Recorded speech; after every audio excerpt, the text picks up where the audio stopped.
the other thing, though, it's something that we discussed in a previous podcast, and it started a bit of a discussion, was that for me, Max hasn't proven himself properly in a car which doesn't have the capability to win yet.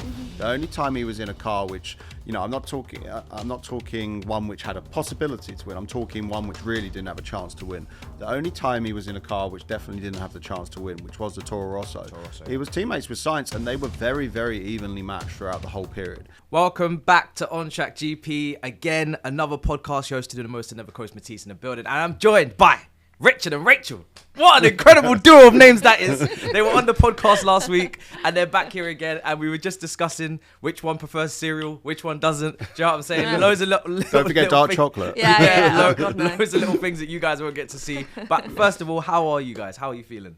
How are you doing? Good, not bad. I had a good weekend. It was a good race, enjoyed myself. So, yeah, can't complain. Yeah. And Rachel, first time doing content with you. How are you? How are you feeling? I'm good, thank you. Yeah, I had a very chilled weekend. I'm trying to make my weekend sound more exciting than it was, but it was just a very chilled weekend. But I'm all good. How are you? It was a long weekend. Obviously, we had qualifying, we had the sprint, and we had the race.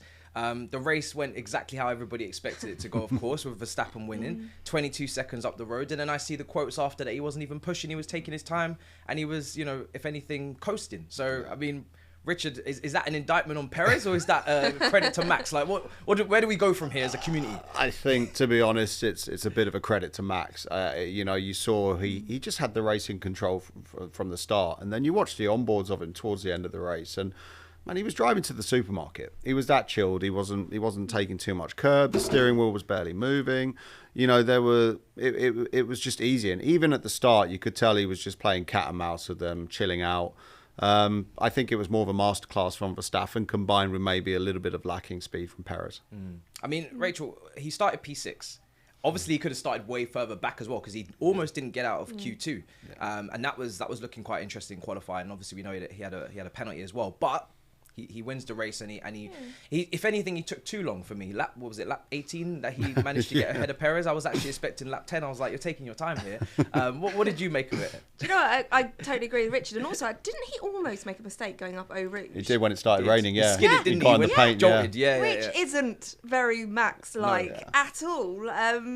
But yeah, it is a masterclass, really, in how to race, in how to start from P6, in how to overtake. And people are mentioning, Schumacher, Senna in the same sentence now as Max Verstappen. And before whatever, say me personally think of him, you can't deny what a great racer, what a great driver he is, and how great Red Bull are doing as well, because it is Red Bull as well that are helping this legacy that we're seeing before us be formed. So yeah, from Max, it was great. I wonder if before, all the seasons before, when Hamilton was winning, we were like, he must be bored by now. He's got no competition. I wonder if Max is feeling that yet, or it's still probably too soon for that. No, I think racing drivers have egos, and we're never gonna get bored of winning. Honestly, there's times when the car, the team, the environment just works for you and it clicks, and you go on a really good run of form, and you never get bored of it. And it's like when a footballer has an incredible season. Obviously Formula One terms, it seems to last a bit longer, but they obviously don't have as many races as players do football games. I'm sure Lionel Messi and Cristiano Ronaldo didn't get bored of scoring goals. And you see Max still, looked as happy as ever at the end of it. Do you think Max is changing slightly, because you could hear it was frosty between the engineer and himself? Do you think that's changing? Not for the first time as well. Yeah, to be honest with you, I think people. Honestly, I think people are making that into more of a story than it actually is. And I think that, we don't actually hear all of the communications from all of the cars during all of the races. Obviously, the TV crews do, and they put on the ones which are going to get the biggest reaction.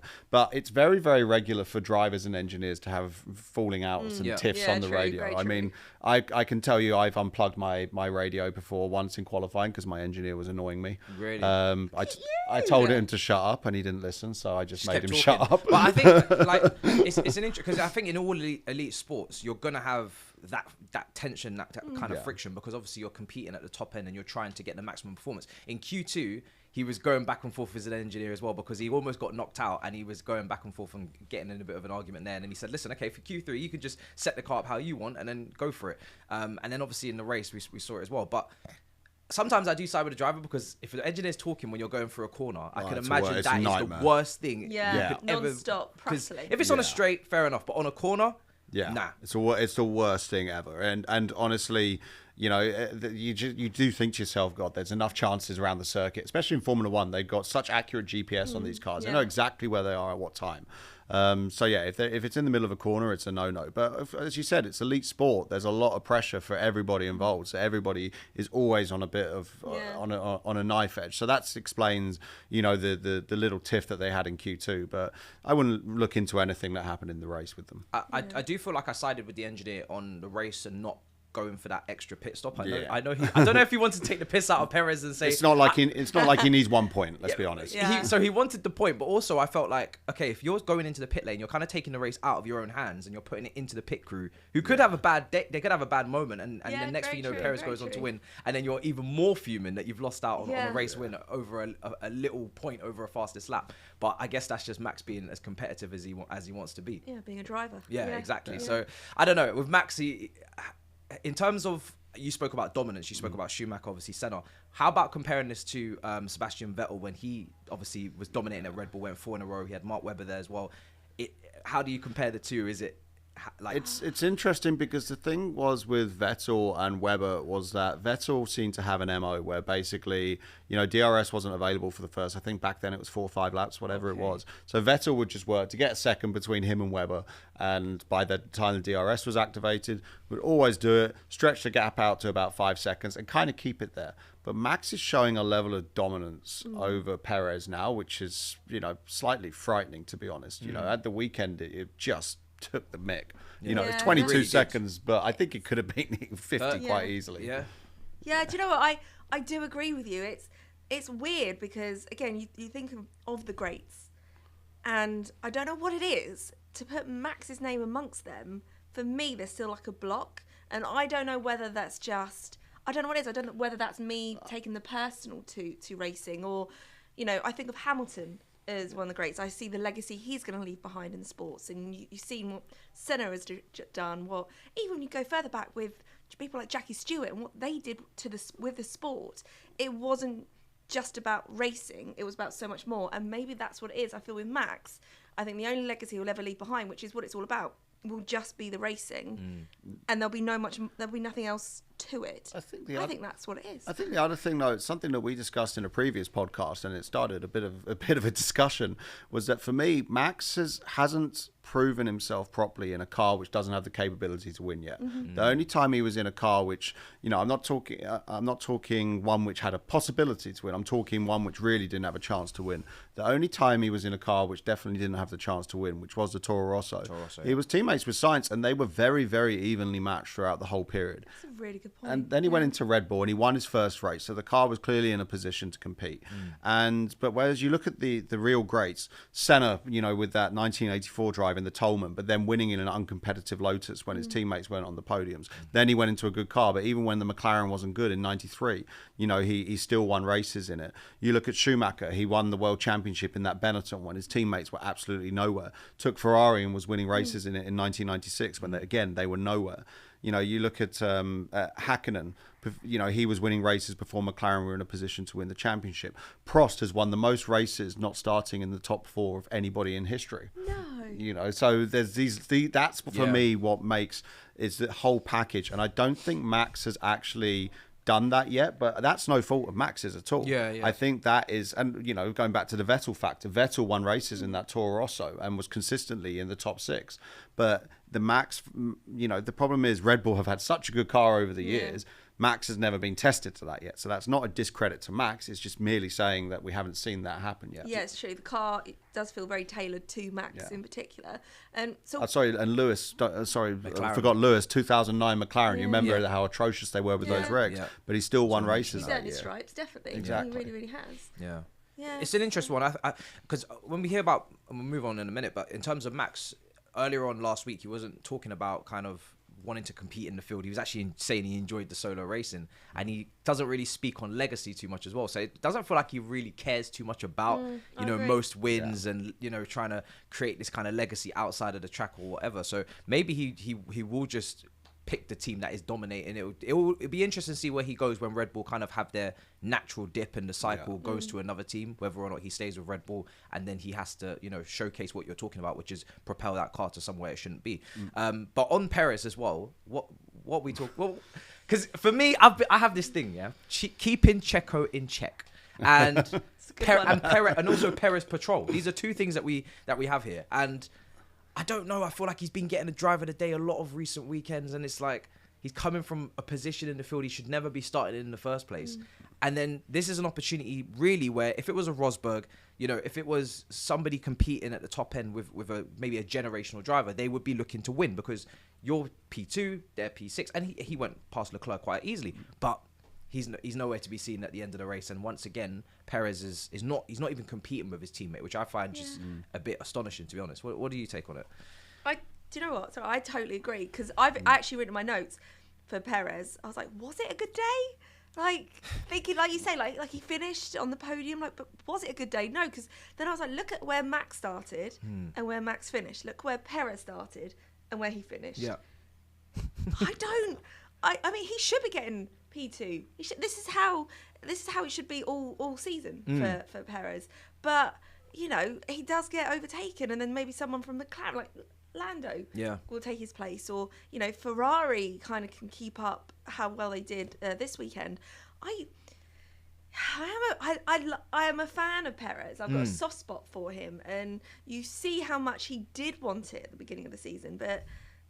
Yeah, it's kind of fizzled out, hasn't it? I feel like the confidence is kind of gone now. Yeah, and once you lose that confidence as a driver, it's so hard to get it back. And honestly, yesterday would have done him no favours on the confidence side at all, for how dominant Max was. But the worst thing will be if he goes back and looks at the race and watches the onboards of it, how easy it was for Max as well. That will be the most concerning thing for him. And, maybe the summer break will be good for him to get him a bit of a refresh, because when his confidence was high, like at the start of the season, in some races he was giving Max a run for his money, but now it just looks like he's so far behind. But Helmut Marko came out and said that at the minute Red Bull are leading the Constructors Championship and Sergio's second in the World Championship, and what do you want from your second driver?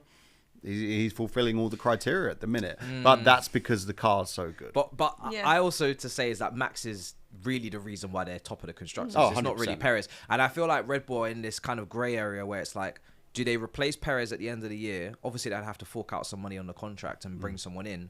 Maybe it's a Liam Lawson. Maybe he just gets propelled right straight up. I don't know how you'd feel on that. Or Ricciardo. Yeah. Or maybe they even, I think Norris is probably not coming towards the end of his contract yet, so it'd be difficult with the payout. But do they try and get ahead of the curve and protect the Constructors? Because if these teams improve, and, we've seen McLaren make massive jumps, Mercedes will try again, Ferrari will try again, Aston Martin had a good start, are they kind of running the risk of next season actually the Constructors won't be so easy, and next thing you know they might lose that due to Perez not performing, because they'll need him to perform? I mean, the other thing that a lot of drivers have as well, especially when they get to the position that Max is in, or Schumacher was in, or Lewis, they actually have a teammate veto clause in their contract, and I really wouldn't be surprised if Max has that in his contract. What do you mean a teammate veto? So they can. So for example, Senna had this before. This was the one which made it quite famous, where if the team was signing a second driver, they had the right to veto who they were signing.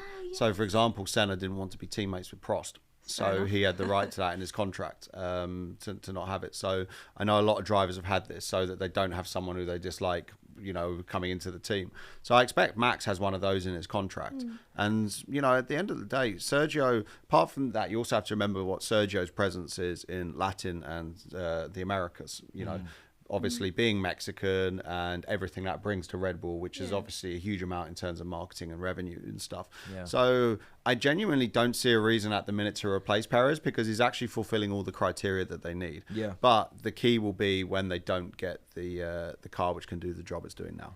Doesn't Ricciardo bring all of that to the table as well? Like I was saying last week with Danny Ricciardo, he surely brings, like, commercially, people love him, and across the board, if you're new to motorsport or an older fan, you like Danny Ric, that what he brings to the paddock, that energy, surely, and like age-wise and things like that, he's the fan base that Danny Ric will bring will be greater than Perez. I think, yes, in terms of that side worldwide, correct. But also there are huge logos of TUSSLE on the side of that Red Bull car. So and Carlos Slim until very recently was the richest man in the world. So I expect there are significant commercial reasons Honey Badger has to step to one side for a little bit. So I think, I agree.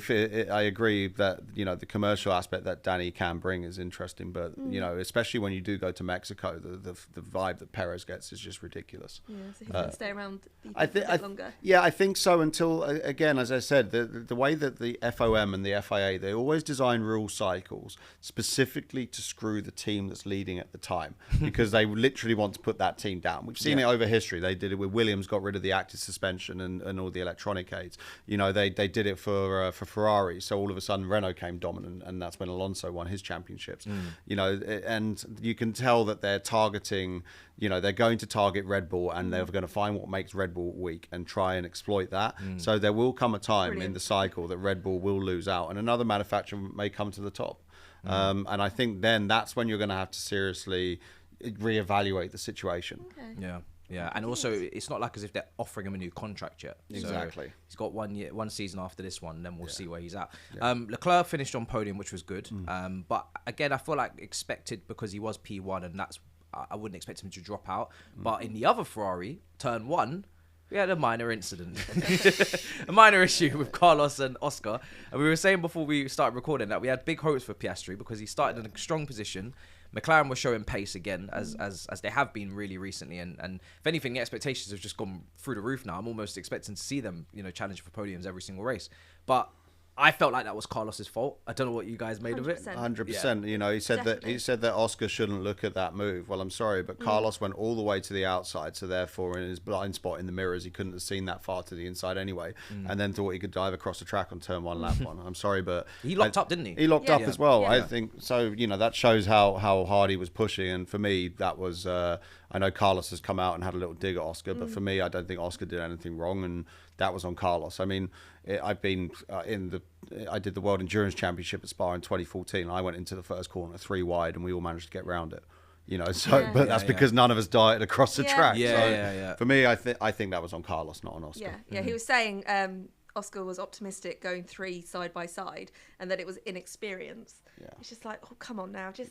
There's no room for him. He literally went into the he saw a gap there, and he didn't expect someone to come all the way from the outside to then go to the inside. So I think Carlos is saying that to kind of take the incident off of him a bit. But it's kind of on the first lap, it's always more of a racing incident than anything else, But I don't think it's fair to blame Oscar for it. No. In the end, neither of them were able to really finish, and I think for the disappointment of Ferrari to have someone on the podium and then no one, not even finish. Obviously, they're quite close to each other in the constructors now, McLaren and Ferrari. There could be a little overtake coming if there's some consistency from McLaren. Lando Norris was really struggling as well in the other McLaren, which was...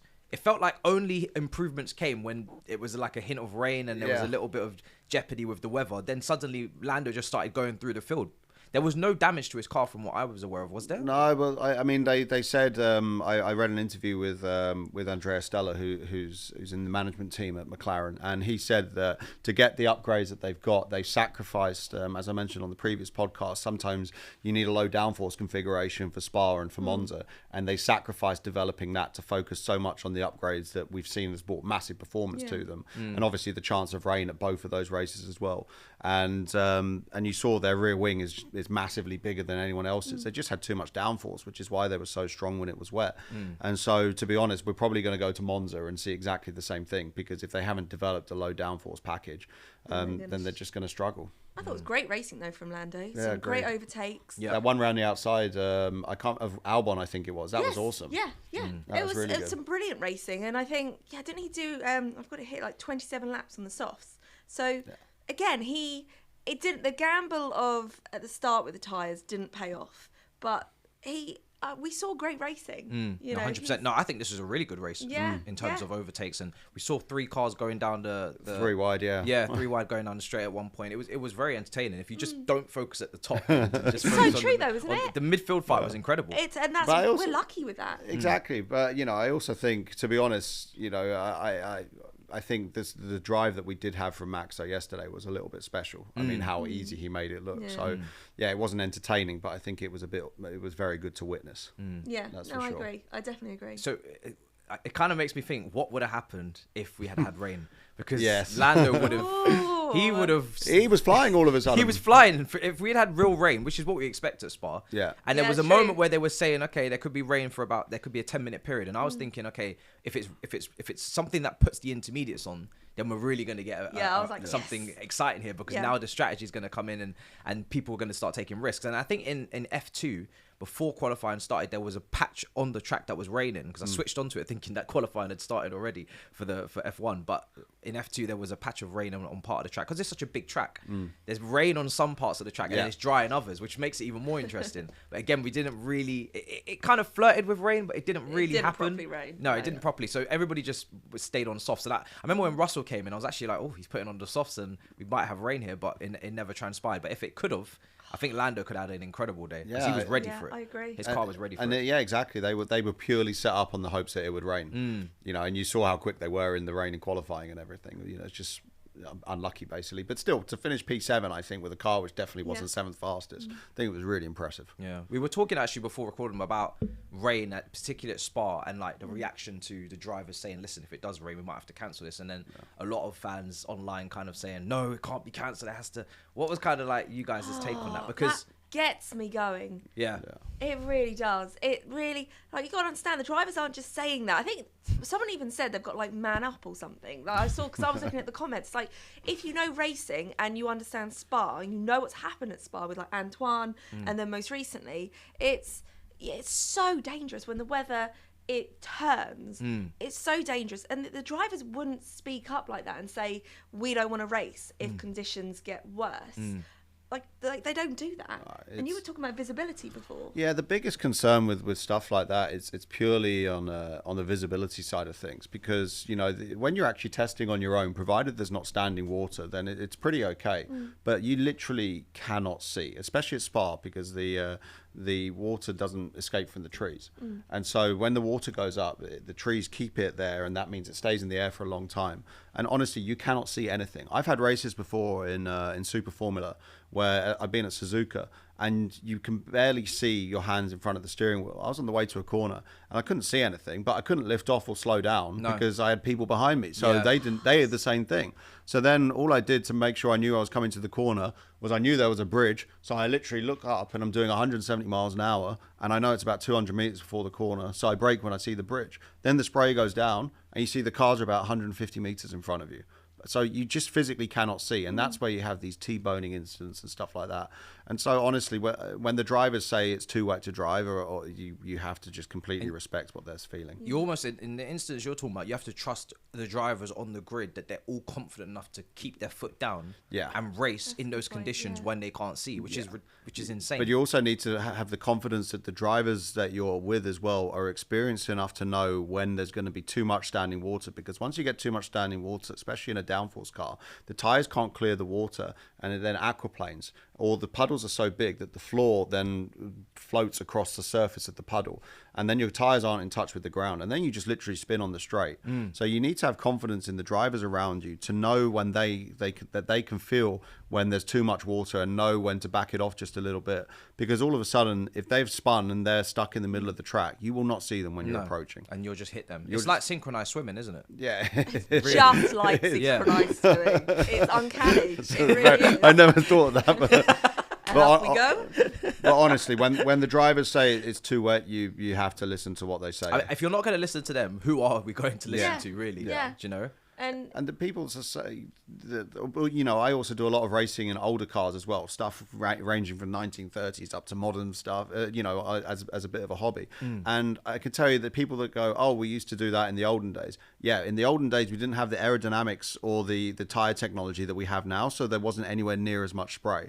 And so most of the extreme wet conditions with older cars, we can still race in. Now, as time and technology's evolved and we've developed more downforce and more efficient tires, the spray is 10 times worse now than with the cars even 15 years ago.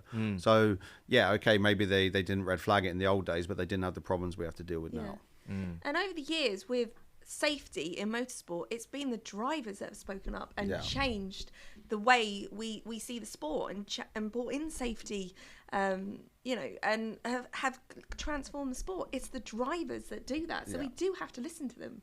Exactly. And you know, whenever even if one of them says I'm not, you know, not comfortable in this, we're racers, we always want to race, and we all with our egos think we can make progress. No one's just doing it to get a race red flagged. No, not at that level as well. You know, no we're way. talking about the top 20, you know, top 20 drivers out there. They're not going to just be saying it because I'm not feeling it today. It doesn't happen. Want to bunk off? Yeah, I'm not. This is not quite for me, lads. You know what I mean? We'll try again later on. Yes, Spa.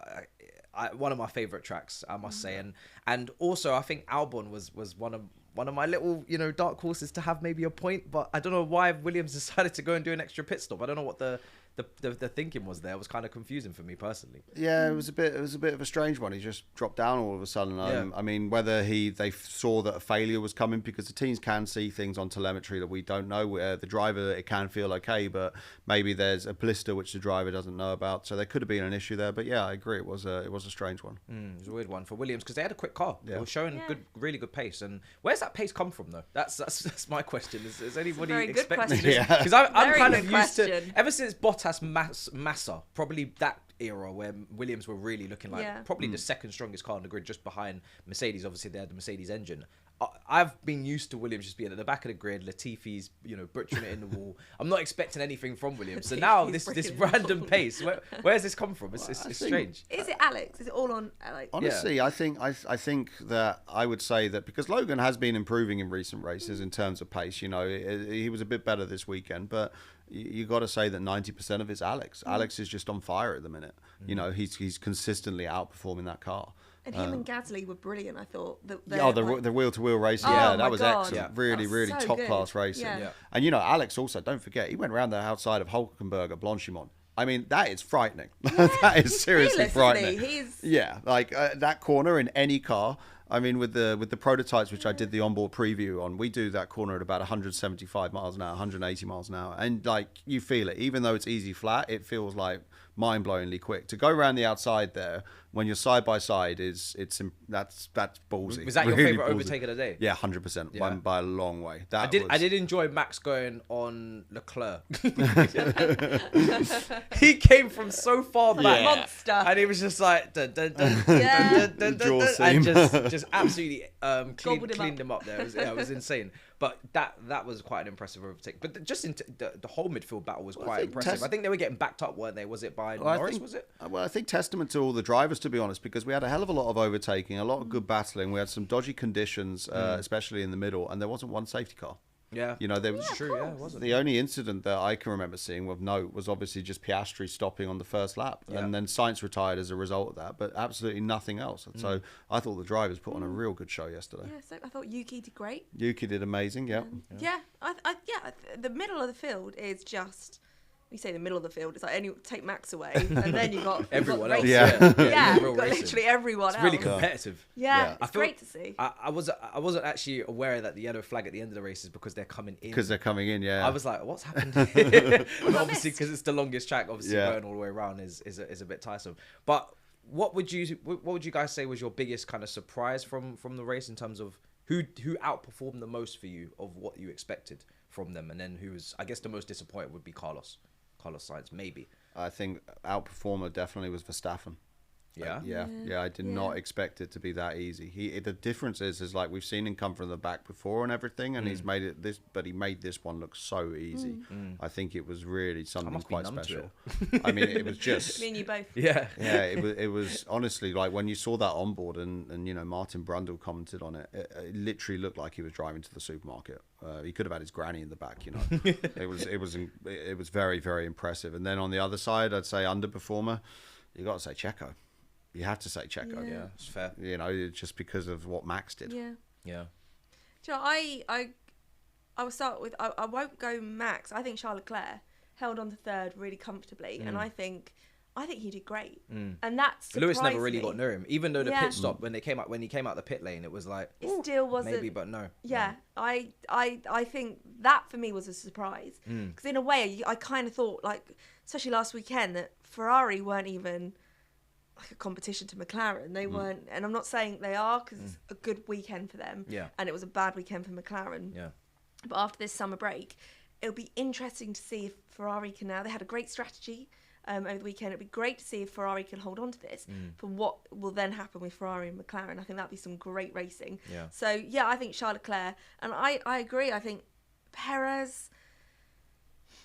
That's it, really. It's quite flat. Yeah. And yeah, okay, great. He started P2, he finished P2. Well done, you. But it's not. Sounds horrible. Wow. I have Felt that. It is quite hard to drive a Formula One car, even wow. slowly. That hit us all, didn't it? That went down deep. But yeah, I don't. Sorry.